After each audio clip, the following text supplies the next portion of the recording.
Hello and welcome to our new topic. Today we will discuss fibrinolytic and antifibrinolytic drugs, a fascinating and clinically critical group of agents that either dissolve clots or preserve them. Unlike anticoagulants, which prevent clot formation, these drugs directly influence the fate of an already formed clot. Understanding when to break a clot and when to preserve it is one of the most important decisions in clinical medicine. So, let's start. By the end of this lecture, you should be able to identify the targets of fibrinolytic and antifibrinolytic drugs, classify them, and understand their pharmacokinetics, mechanisms, adverse effects, and clinical uses. More importantly, you should be able to apply this knowledge to clinical scenarios where rapid decision-making is essential. Thus, in the hemostatic cascade, there are three major points where we can therapeutically intervene. These correspond to three distinct strategies: inhibiting platelet function using antiplatelet drugs, inhibiting coagulation using anticoagulants, and dissolving an already formed clot using thrombolytic agents. We can prevent thrombosis using antiplatelet or anticoagulant drugs, or we can actively dissolve an existing clot using thrombolytic drugs. In contrast, when bleeding is the problem, we use antifibrinolytic drugs to stabilize clots. This lecture focuses on the latter two strategies, either breaking clots or protecting them.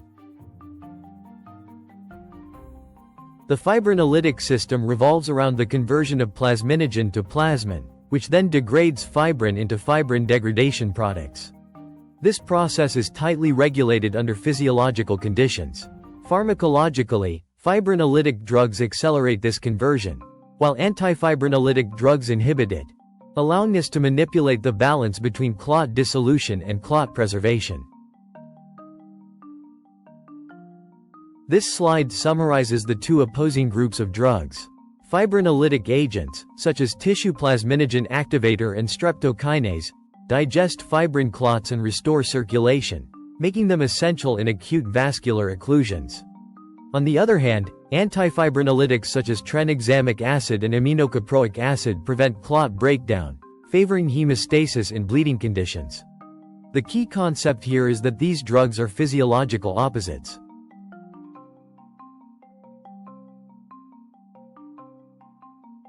This slide summarizes the two opposing groups of drugs. Fibrinolytic agents, such as tissue plasminogen activator and streptokinase, digest fibrin clots and restore circulation, making them essential in acute vascular occlusions. On the other hand, antifibrinolytics such as tranexamic acid and aminocaproic acid prevent clot breakdown, favoring hemostasis in bleeding conditions. The key concept here is that these drugs are physiological opposites.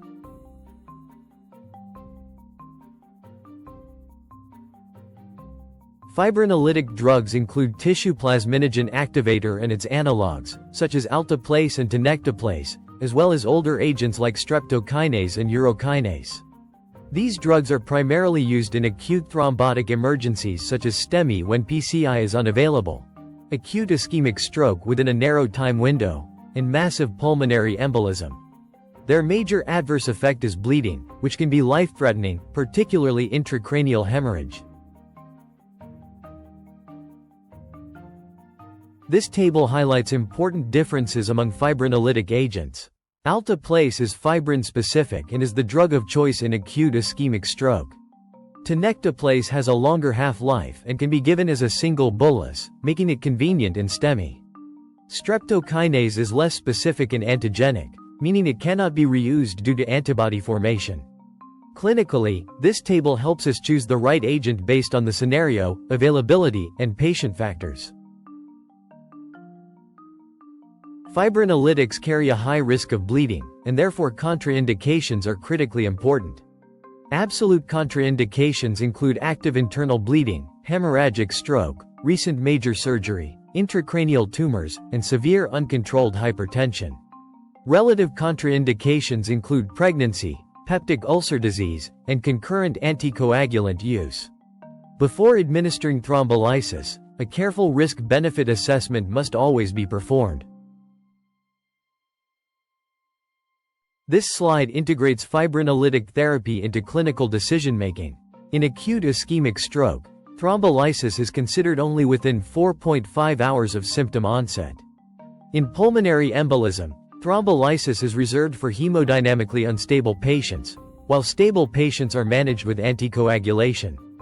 In STEMI, primary PCI is preferred, and thrombolysis is used only when PCI is not available within an appropriate time frame. These algorithms emphasize that thrombolysis is not routine but reserved for specific high-risk situations.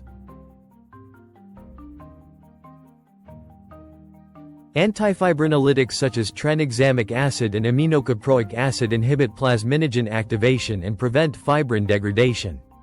Tranexamic acid is more potent and widely used, particularly in trauma, surgery, and menorrhagia.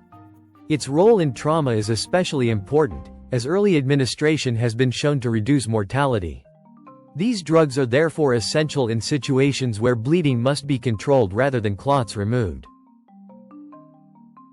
Now let's talk about a very important clinical condition, called DIC or disseminated intravascular coagulation, that poses a really difficult therapeutic decision-making problem. DIC represents a complex imbalance between clotting and bleeding. This table differentiates three functional patterns: bleeding dominant, thrombosis dominant, and hyperfibrinolytic DIC. As you can see, each has distinct laboratory findings and clinical features, which guide treatment. This is a critical concept because management depends not on the diagnosis of DIC alone but on identifying the dominant process. This slide provides a practical approach to DIC management. The first step is always to treat the underlying cause. Then, the dominant clinical picture is assessed. In bleeding dominant DIC, supportive replacement with platelets and clotting factors is required. In thrombosis dominant DIC, anticoagulation may be considered. In hyperfibrinolytic states, antifibrinolytics may be used selectively under expert supervision. Continuous reassessment is essential because the clinical picture can rapidly evolve.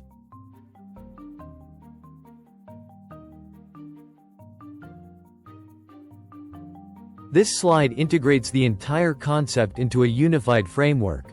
Hemostasis is a balance between clot formation and clot breakdown, and pharmacological agents can shift this balance in either direction. Antiplatelets and anticoagulants prevent clot formation, fibrinolytics dissolve clots, and antifibrinolytics preserve them. The key to clinical practice is selecting the appropriate intervention based on the patient's condition.